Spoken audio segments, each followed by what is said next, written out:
There's a 13% jump in the number of home sales pending in the metro area, according to the Albuquerque Realtors Association in a report that came out this week.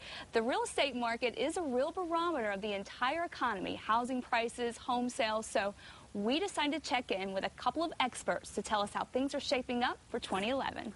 Joining us this morning are Kelly Hardison and Brian Lee. They're realtors with the Coldwell banker legacy, and you guys were telling me earlier that you have been in the real estate business since the 80s. So you have seen the ups, the downs, and the ups again. So tell me a little bit more about that. The current real estate market is generally a little slow in the wintertime, but it picks up, and there's a lot of houses on the market. The interest rates are still great. It's still a great time to buy a house. There's just a lot of opportunities out there, and people need to be ready for it. So right now? Right now. For buyers, this is a good time of year. For sellers, this is a slow time of year, so they may be more motivated. They may not. It's a personal circumstance. Well, the Realtors report out this week says the increase in pending sales is a positive sign for the market. So tell us, how are things going right now in the metro? It's very positive for this time of year. In addition to the pending, the closed sales for December have exceeded November, October, and September, which may mean those were bad months, but we're going up. Yeah. So, and you hear that everything near the coastal areas, things are really bad there. It's not as bad in Albuquerque, right? Is there a difference here as far as the... Yeah, we've never been the real highs and the real lows. We've always been a pretty steady market.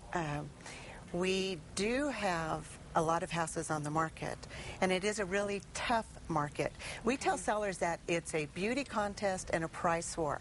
You really have to have your house in the best condition it can be, because the best condition at the lowest price is going to sell, and you're competing against foreclosures and short sales. It's tough out there. Yeah, and what's the foreclosure situation like right now?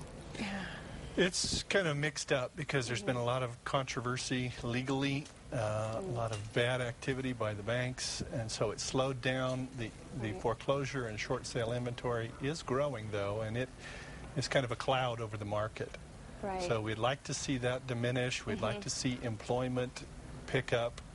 We read an article in the paper today that there was a slight increase in the employment in Albuquerque. 2011 is supposed to be better. It's not going to be magnificently better. Right. There were a lot of tax incentives last year, and we don't have the tax incentives this year. How is that going to impact sales? Well, you would think it would impact sales a lot, but with the numbers going up in December, last month, when there were none, you know, we don't know that has been that great of an incentive for people. It confuses the market. So actually it's good to not have that and see what is normal now. Right. What do you mean it confuses the market? When you put in these incentives, it creates a surge, they go away, and you have a crash. So it's like, where are we? You know, what's it going to take to get on the level so we know how things are doing as far as improving, declining? Okay. Now, if you qualify to buy a home, isn't it best to just go ahead and buy it? Is that true? Yes, it's very true. With the interest rates being so low right now, with all of the houses on the market, and right now sellers are very motivated, because you have to be. In the wintertime, you really have to be motivated. Sellers are contributing to buyers' closing costs, if possible. This is a really great time. Negotiations are favoring the buyers. Oh, yeah. So now is a great time to buy. Oh, that's good. Now, what if you aren't in a position to buy, and so you have to rent? Do realtors help renters? Not so much. No. The state of New Mexico requires a property management designation on your license. Most realtors don't have that. There are property management companies that specialize that and rent out their inventory. Okay. Now, renting versus buying, do you have any advice on that, or what do you suggest? If you can buy, you should. But one of the things you need to consider in all of that is how long you're going to be in the home. Right. Because if you're going to stay there, you need to stay 3 to 5 years. in order to earn some equity to pay your way when you sell it, it takes about 8.5% of the sales price to sell your house. Okay. So you need to stay long enough to do that. So if you're not going to live there any longer than 3 years, definitely rent. Your personal circumstances override, your financial ability. If you're going to move in 6 months or a year, or you don't know how secure your job is, you shouldn't paint yourself in that corner. Right, that makes sense. So much of our economy hinges on the housing industry, and it's been a real dumper lately. So what are some suggestions that you guys have for people?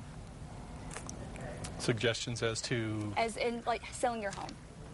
Well, anything else? like Kelly said, put it in the best condition you can. Right.